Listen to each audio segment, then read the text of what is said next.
What does it mean to lose everything? To see your world in a singular moment change in ways you never thought possible? What do you do? I heard the shortness of breath and it startled me, and I jumped up and I ran into the bedroom, and she was labored breathing, and she could not catch her breath. When the road ahead disappears, how do you find your footing? It's a blur, and I don't know how I remember it so vividly. It's one of those situations that you just never get out of your head. Every 6 minutes, somebody in America dies of a blood clot. Isn't it time people started to pay attention? We're here to change that statistic. Welcome to Taking a Breath, a Stop the Clot podcast. An award-winning podcast dedicated to bringing awareness of the dangers of blood clots from the clotting disorders community to the world. With the help of many notable blood clot survivors, we are here to give you the knowledge and the skills you need to prevent this silent killer. My name is Leslie Lake. I am the volunteer president of the National Blood Clot Alliance, and I am a blood clot survivor. And my name is Todd Robertson. I am the patient engagement liaison for the National Blood Clot Alliance, and I am an 8-time blood clot survivor.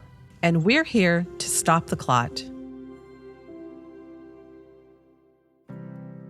How do you hold the weight of the unbearable?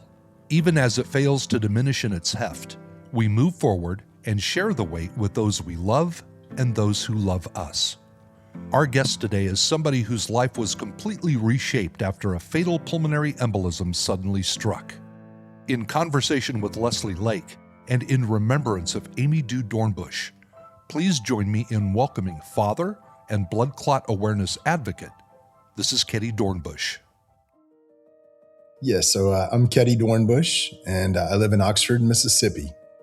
I want to start off by having you tell us about Amy, who she was as a person, how you guys met. I know you've referred to her as your soulmate, which is really beautiful. And just tell us about who Amy was as a person, or who she is as a person. So Amy was my best friend. She was a beautiful woman. She had a spirit that would light up a room. Her smile was just contagious. People tell me to this day how they miss her smile so much. Never met a child that she didn't love. Never met an animal that she didn't love. Had an affinity for horses, but unfortunately never had one. And ironically, her daughter, youngest daughter now, Lola, has a love for horses. So it's kind of like living through Amy. But she was very selfless person, very committed to this family, very committed to me. And we miss her dearly. How'd you guys meet, Kette? We met through a mutual friend at a coffee shop. And I tell people after that meeting, we both had seen one another numerous times in passing, but there was just something different. So I invited her to lunch, and then I invited her to go to church. And I like to say the rest is history. And what would her friends say about her if we were interviewing her friends today? That she was so much fun, that she was always reliable, always someone who they could talk to about anything. She was just a load of fun. Oh, fun is good. So tell us what your daily life was like for your family and your 6 children. Paint a picture of what like a normal day is, if there is such a thing as a normal day with 6 kids. So obviously, Amy and I had our unique responsibilities, I'll call it, for this family. We learned early on that it was going to be challenging with this many kids to be able to afford and to be able to find a daycare that we felt suited our children. So the decision was made, after having a very successful career herself, to step away and become a stay-at-home mom, which is the hardest job in the world. And so there was a time there where, we had to get our footing. I was traveling a lot, flying a lot to California for work. She never skipped a beat. Our days obviously started very early. All of our children are very athletic. We're very blessed for them to have the athletic gene. And so they all participate in various sports. So there was constant running, constant coordination, and we just made it flow. How do you fit 6 children and 2 adults into a car? Or did you take 2? We did manage to do it. Sometimes, if it was a local trip, we would sit one of them in between the captain's chairs in the back and then cram the other four in the back. But yes, we did have two vehicles, but it was quite packed always. So take us back to the day that everything changed. What was that day like before everything happened? So we had talked for years about her having an abdominoplasty and getting the loose skin on her belly fixed. It was something that she had tolerated for many, many years after we had our last kid, and something that she desired to get done. So we agreed to allowing that to happen, and she had a small hernia that she had to get repaired as well. The tragedy struck very, very early in the morning. It was about 5:20 in the morning. She had had the procedure done and was recovering well, complained about some pain, had gotten her drains taken out. And about 5:20 in the morning, she called me and she was very, very short of breath. I say she called me. I was sleeping on the couch and she was sleeping in the bed to avoid possibly hitting her where her incision was until she had recovered some. So she called me about 5:20 in the morning. I heard the shortness of breath and it startled me, and I jumped up and I ran into the bedroom, and she was labored breathing. She could not catch her breath. She had started to perspire, and within 2 to 3 minutes after I got my mind kind of around what I thought was happening, I called 911. The EMT personnel showed up to the house. They came into our bedroom, and they obviously did a 12-lead EKG on her very quickly. I could tell that it was not heart related. I knew it was something different. And being in this space with VTE, I could tell that there was the potential for it being a pulmonary embolism. Within 5 minutes of the EMTs arriving and trying to find an artery that they could access, she began to code.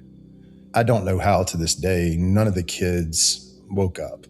There were 2 in the living room with me, and then the rest were in their rooms asleep, but no child woke up. And that was through chest compressions and bells and whistles going off on the monitors and such. But they got her into the ambulance and we're still doing chest compressions. And as you might imagine, I called my boss, and I called another gentleman who works for us that lived in Jackson, Mississippi, and told them the circumstance and asked them to be on their way.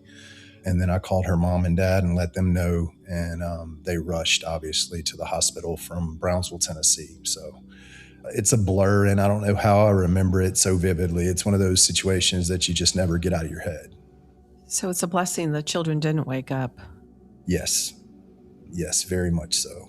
It was one of those pictures that you have in your mind that you just will never forget. Like I said, I remember it vividly, and for it to be so early in the morning and for it to be as abrupt as it was, there was very little time between the time she called me and the time that she started code. It's awful. Looking back on this, is there anything you wish you or Amy had known in the moment?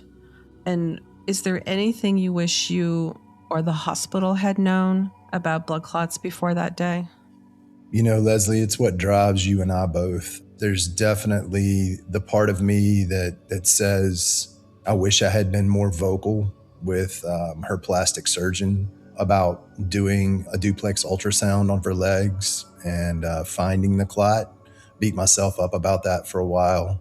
There's a piece of me that wishes I could have possibly trained this hospital more to be prepared for these types of situations. And I think about the emergency department personnel, and I think about the internal medicine personnel and all these frontline healthcare workers who do phenomenal work and all the different disease states they have to manage. And it's really a challenge for me to step back and kind of put myself in their shoes and try to be an expert for everything. And I think, it's what keeps us going every day, and the privilege of going and educating people on just the risks associated with VTE and educating the community on what to look for and what to screen for. And I'm sure much like yourself, I've found that as I introduce myself and tell people what I do and educate people, I find out more and more and more about people that they love and know that have had DVTs or PEs or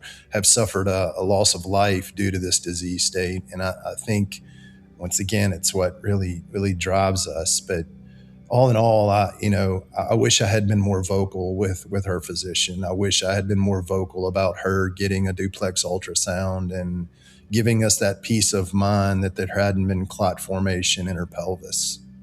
Mm-hmm. When I hear Amy's story and I listen to you speak, one of the things that keeps coming back to me is a young, beautiful woman in great physical shape. Yes. Is taken by a pulmonary embolism. And how, if this can happen to Amy, it can happen to anybody. And what do we learn from this? How do we keep educating people about this? But there's also a need for us to dispel the notion that this only happens to quote unquote old people, because that's not the case at all. It's not. It's a great point. Amy worked out. She worked out for her sanity, and she worked out because she loved it. And she would routinely go to the gym, take the younger children who weren't in school and put them in their little, nursery area for an hour and go and just get it on. Her fitness level was phenomenal, but it goes back to just awareness in general and simple things like getting blood work and simple things like if you have a family history, knowing what you need to look for. There's just this never-ending battery of work that still remains to be done. Yeah. And, we've got a lot of work ahead of us. So, we're really just getting started here.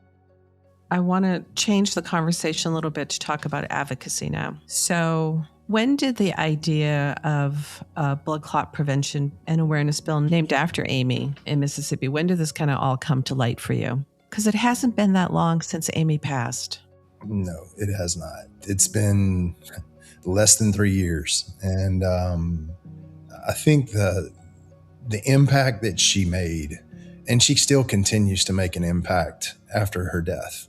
I mean, that's what's so amazing is I have people tell me all the time, regardless of where we go, just how big of an impact she made in their lives and how amazing, her smile was and how even on their toughest days that she would pick them up. The honor of having a prevention act, a blood clot awareness act passed for the state of Mississippi in her name would be just unspeakable. I mean, it's such an honor, and it's so humbling to think that, we all talk about what type of legacy we hope to live or hope to leave.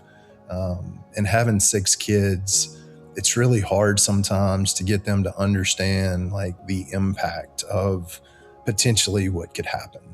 The commitment of NBCA and yourself and just the tireless efforts to come to Mississippi and to bring awareness to this community, to have the opportunity to go day in and day out and really make a difference in the labs that I cover, to bring awareness to referring physicians who quite honestly ask me what's the latest and greatest data say.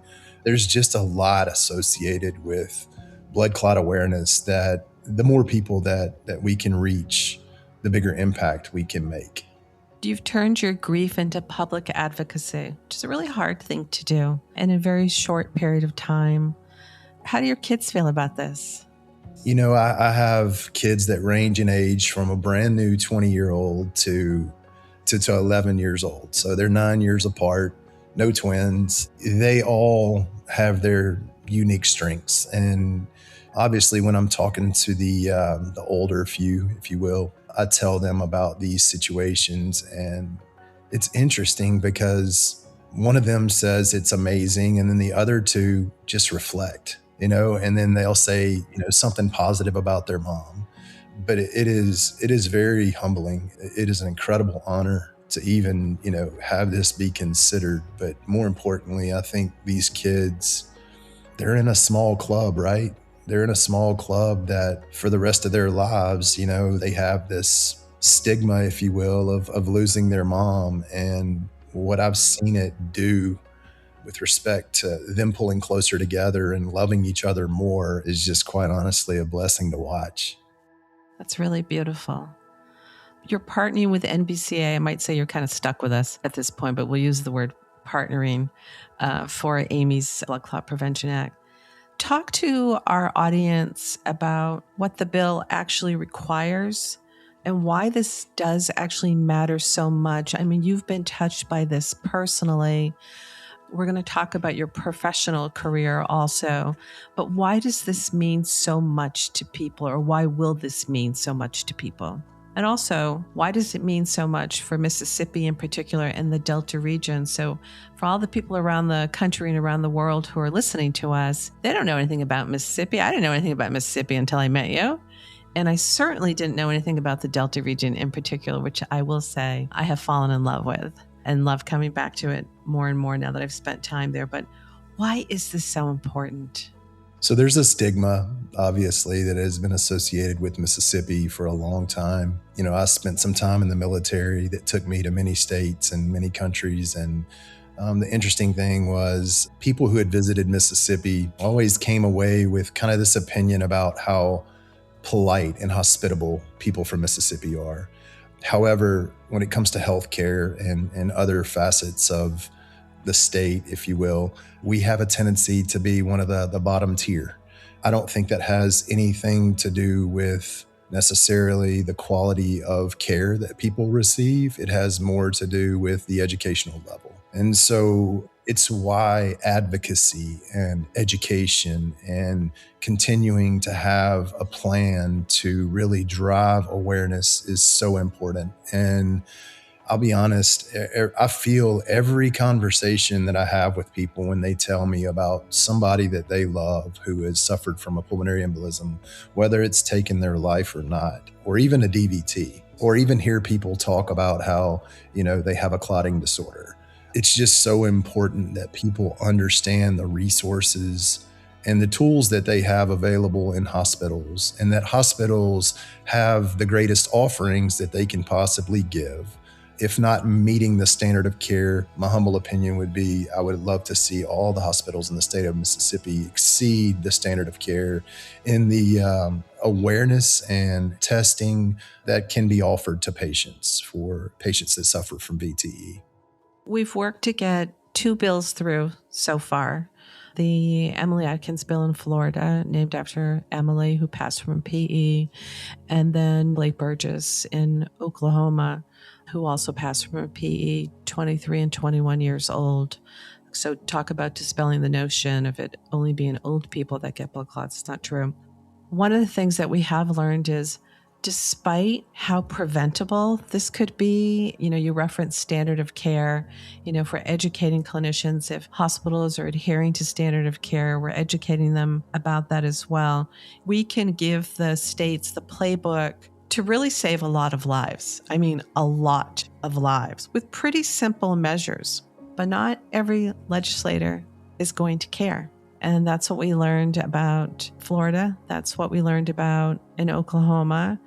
And that's what we've learned nationally, which I think is incredibly shameful, that not everybody welcomes the thought of having a bill for a wide variety of reasons. And part of it is there will be a registry, so we'll hopefully know what's happening, who's getting it, why they're getting it, so that we can keep people safe. We're going to send this episode to every single legislator in Mississippi. And so Kette Dornbusch has the opportunity to tell those that will support and those that may not support why this bill is needed. So share your views on this with them, and not just as an industry expert, but as a husband and a father, somebody who has lost their soulmate, why Amy's bill is so important. It's a great question. I think the most important thing to keep in mind as you consider bills of such, this disease state affects so many people. And it's not your typical STEMI and stroke protocol that you may be familiar with in you know, your different respective states. It can hit very quickly. It can destroy a family. It can cause massive amounts of heartache and massive amounts of challenges that people have to deal with, especially those people who, have lost one or the other spouse, who have children. God forbid the effects it's having on children, especially during the COVID era.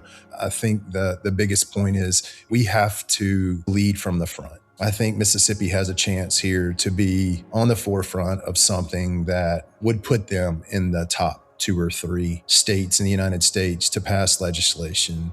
We've been at the bottom half, if you will, in several metrics in healthcare, obesity, teenage pregnancy. There's a lot of things that we can do to improve that, those small steps and that educational pathway that a bill like this being passed would provide for not only the caregivers, but people in industry and people that volunteer their time, like you, Leslie, and the National Blood Clot Alliance. I think it's crucial that we realize that this is not a one party or another issue. This is a bipartisan issue that will certainly drive better outcomes for patients and save patients' lives. 100%. To me, this is common sense, Bill, but what an amazing opportunity for Mississippi to lead the way. With Florida and Oklahoma in this country, as you said, it would put them in the upper echelon of healthcare bills. And what a beautiful legacy for Amy, for this to be named after her, because most importantly, it will save lives. It will keep families together. It will keep children with their mother, just the way kids are supposed to grow up. So I'm going to work my tail off with you to make sure we get this done in 2027. Otherwise, I'm going to be back in 28 and 29 and 30 and 31. But 2027, we're going to get this done. And hopefully Amy's going to help us get there, because it's hard. And sometimes I get down in the dumps about what has happened and not understanding why people don't support something like this 100%. And I need her to help me sometimes get my act together and move it along. I'm going to switch gears a little bit again with you, because you do sit in a very unique seat professionally, and we're going to talk about that.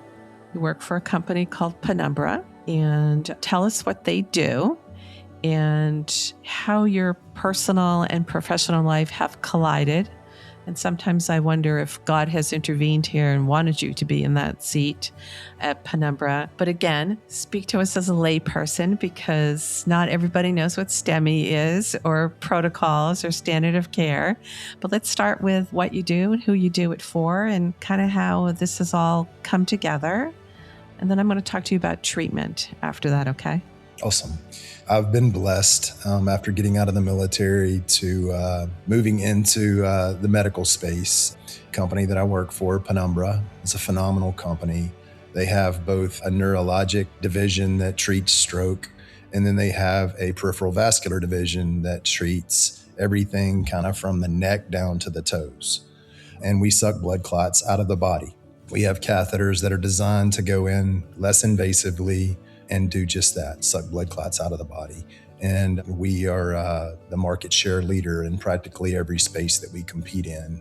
I say that not pridefully, but I say that because that has not always been the case. We've worked very, very hard with education partnerships with, you guys at the National Blood Clot Alliance to really get out there and educate patients and make them more aware of the dangers associated with blood clots. And yes, if I never thought about karma, or I never thought about the irony of working a job that took my wife's life, it's definitely right here in front of me. And I do view that as a blessing and a calling. Outside of the professional aspect, I take a lot of time to have conversations with people who have come across my path in one way or another, and ask me questions about things that they should do, who should they go see. And it's just allowed me to do exactly what you get to do every day, Leslie, and that's advocate for people that aren't educated when it comes to treatment options and things that they should go do proactively to prevent this disease from killing them. It's a privilege to be able to help people, and it's a privilege to present clinicians with an option that could change the outcome of someone's life and make the difference between living and dying. And you're doing that every single day.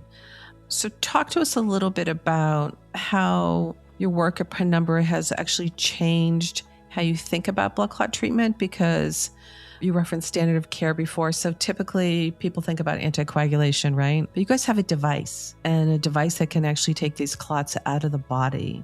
So how has that made you rethink treatment and the importance of being able to educate hospitals and doctors about this new treatment? Because it's new, but it's not new, right? Like, we still have a lot of work to get it in front of people. And only recently has it been included in actual medical guidelines. So talk to us about that. And also, you're not sitting in an office every single day, right? Your office sometimes is your truck, and you're zipping around Mississippi. And so what's that work like, taking you around the state? I've been doing medical device for 26 years. I've had the privilege of meeting physicians from all walks of life, all specialties, with the exception of ortho and neuro. I've worked in every other specialty. The thing about that is there's so many similarities and crossovers, if you will, as it relates to education. I heard a wise man once say to me that a physician, when they get out of their fellowship, is already behind the technology curve. So there's tons to share with physicians. And obviously my job is very demanding, but I look at it as a privilege to go and have these conversations with these physicians. And regardless if they're a competitive physician, i.e. they use a competitor's device, or they're using my device, I think the real crucial piece here is that we come to some consensus based on clinical data. And by that, I mean, concrete randomized control trial data that really speaks to what the therapy that is available currently allows patients to have. And by that, I mean, let's say a short 8 to 10 years ago, to your point, we were seeing, patients dripped, or we were seeing patients giving anticoagulation for pulmonary embolism, regardless if it was intermediate high risk or high risk in a massive hypotensive patient. You were seeing patients get lytics. Very rarely was it mechanical thrombectomy. But in a very short period of time, the therapy has grown to the point where we now have this computer-assisted vacuum thrombectomy technology. That's basically, a brain box that allows this catheter to be able to go in and aspirate clot not only quickly, but also efficiently without losing much blood. And I think that is the future. I think as you start to see medical device companies come out with new therapies, those companies that focus on the suction aspiration aspect of it, coupled with the reduction in blood loss, essentially operating faster and more efficiently, that's where this field is headed. We've seen that in some of the randomized control trial data that we've published. I think other companies out there that are doing a fantastic job that have been in this space for a long time. It's time that we, as a company, which we have done, shift to educating frontline healthcare workers about when and how and why to consider a different modality or a different therapy than the previous gold standard of anticoagulation. That's where this field is. You're starting to see that shift occur. It's a really exciting time because it's benefiting patients greatly. I'm blessed to have this opportunity to see patients come into a lab and be treated so quickly. And return to normal so quickly. Very much so. And we are studying that. We're looking at how far patients can walk within a short period of time after they've had this procedure, kind of returning to normal function prior to the disease state. It's a game changer for sure. A little bit like the bill and what we experience with legislators sometimes, not everybody's on board. So how do you deal with the frustration of a clinician or a hospital or whomever that's like, yeah, they can get anticoagulation? And also just from what you've experienced personally, like, how do you process that? I would get so angry, but you're from Mississippi and I'm from New York, so that probably is part of the reason why. But how do you handle that? How do you deal with that? Yeah, that's a great question. We've dealt with this in medical device. Like I said, I'm one of the older heads. I've been around a while, and there's a saying, Rome wasn't built in a day. I hate that saying, by the way. You don't expect to have a physician necessarily agree with what you have to offer. I think people that are successful in this field are people who ask a lot of questions, really take it more to an emotional level with a physician. I don't care what physician you are and what specialty you practice in. You started practicing medicine predominantly because you wanted to make a difference in patients' lives. So I think, level setting with a physician and letting them know how much you care. I don't make it a habit of sharing my personal story with my physicians, just my style. I don't do that. But interestingly enough, it happens somehow. Somebody will find out and ask me the question. I think I don't like doing that because I don't want to be treated differently for whatever reason. I would prefer to have somebody consider me genuinely concerned about their patients first and foremost. And I think that is what really helps drive adoption of newer technology that will benefit a patient. I'm not saying that every new technology is always beneficial, but I will say that in my conversations with my docs, I always take it to a question answer session with them. And I always try to get them to at least understand how much I care about their patients and how I can differentiate my product from what they're currently doing. Never talk negative about their product they're using, obviously, but really try to show them how I can benefit them more than what they're using now. And I think that builds that relationship long term. It's not just a, hey, doc, will you give me a shot today on this patient? I think it's a great patient for our therapy. Well, it's all about me, right?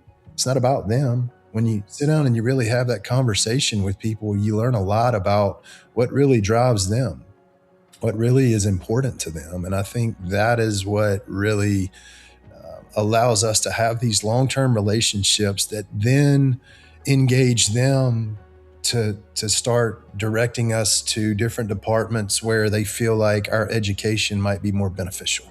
And that's where you really can see a huge impact. Not necessarily on how much product gets used, but just on patient care. You find a lot about different departments, people who really don't have a lot of knowledge as it relates to VTE. You might have a physician in a group or two physicians in a group of 5 that really don't care about treating venous disease because they're specializing in something else. That's fine. I'd rather know that up front than, that person be on call and expect that when they get a consult, they're going to go back to the old gold standard, if you will, rather than the new standard, if you will, that has really been driven by adoption across the country. And you have those different, you have early adopters, and then you have people who are kind of status quo, and you have people who are followers. We all know that. You gotta really manage that just with upfront knowledge prior to going into accounts. And then for folks that are listening, give them some context of, I live in New York. I could be at a hospital in a minute. That's not the case in the area that you are covering. And so how does that all factor into this? Because from what I've learned from you, from what I'm seeing in person, there's a big swath of land that gets covered sometimes, and not everybody has access quickly to good health care. You're exactly right. And it reared its ugly head in Mississippi more so recently with some hospitals in the Mississippi Delta, which is the swath of land that extends from essentially the border of Tennessee, right there at Memphis, all the way down to, south of Vicksburg, which is where I-20 crosses across the state of Mississippi. So there's a huge swath of land on that western side, kind of northwestern side of Mississippi, where you really only have one practitioner and one hospital treating VTE. That's crazy. To give you a perspective, to drive from the top portion of that geography to that hospital that would give you, that ability is probably 2.5 hours. They could choose to go to Memphis, but there's a lot of people who work in this state who work for either the state, or they work for their city, or they work for, some small entity in their own hometown, and their insurance won't cover them going out of state for treatment. So there's a vast number of reasons to include public transportation. Public transportation in the state outside of, a major city is very poor. So patients are met with tons of different challenges about access, who's treating VTE, their follow-up care. They could have to drive as much as 2.5 to 3 hours just to get a test done, like a simple duplex ultrasound. It's unbelievable. I mean, I see this every time that I'm there now, and all I can think of is, my God, I drove 2 hours, 2.5 hours, 3 hours to get to this hospital.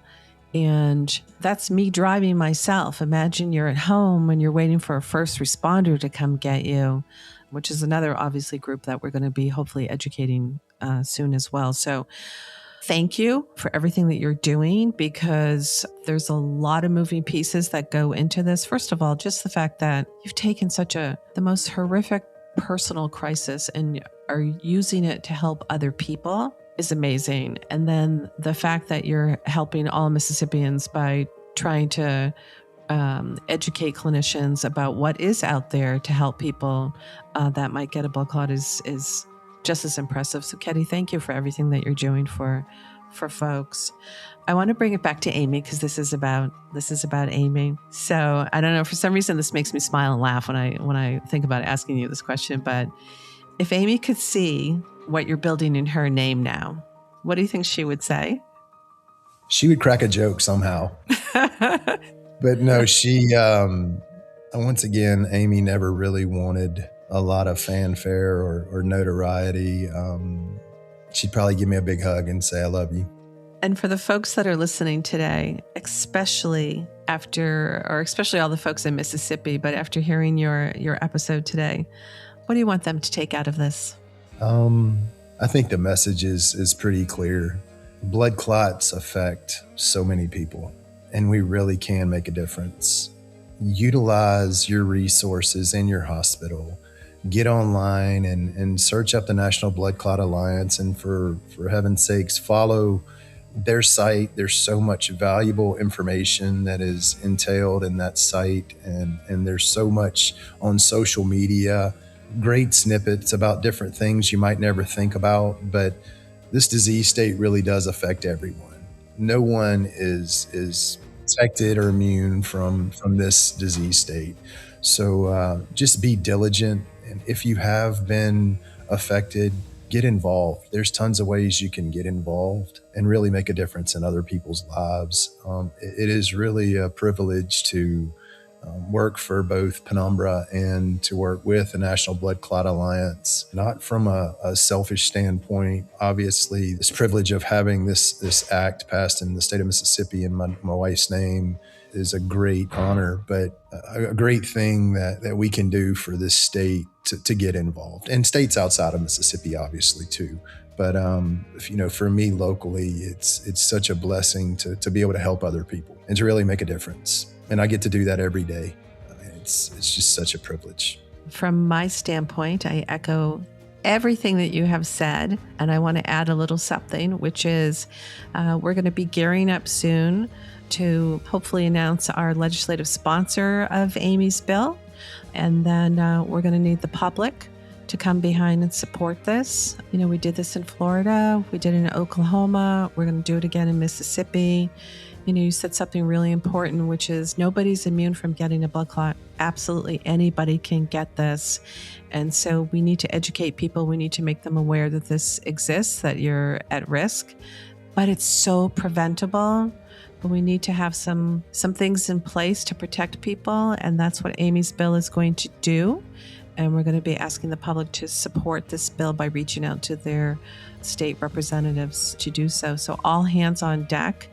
I knew you were going to say that Amy would make a joke because I could feel it. And I think that's awesome. Kette, thank you so much for joining us here today. This was really beautiful and educational, and I'm really privileged to have the honor to work with you. Thank you, Leslie, and thank you, your NBCA crew, and all the people that you get the chance to work with that just make a difference every day. They certainly do.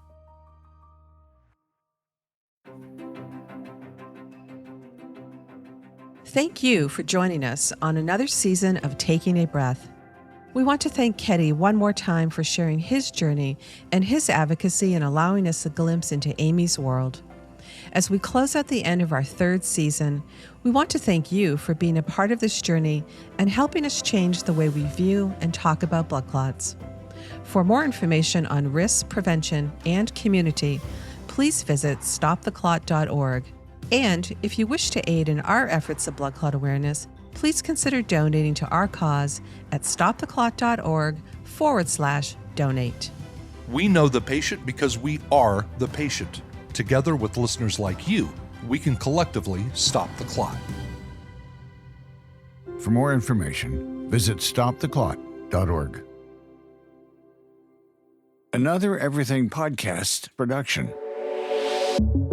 Visit everythingpodcast.com, a division of Pattison Media. Subscribe wherever you get your podcast.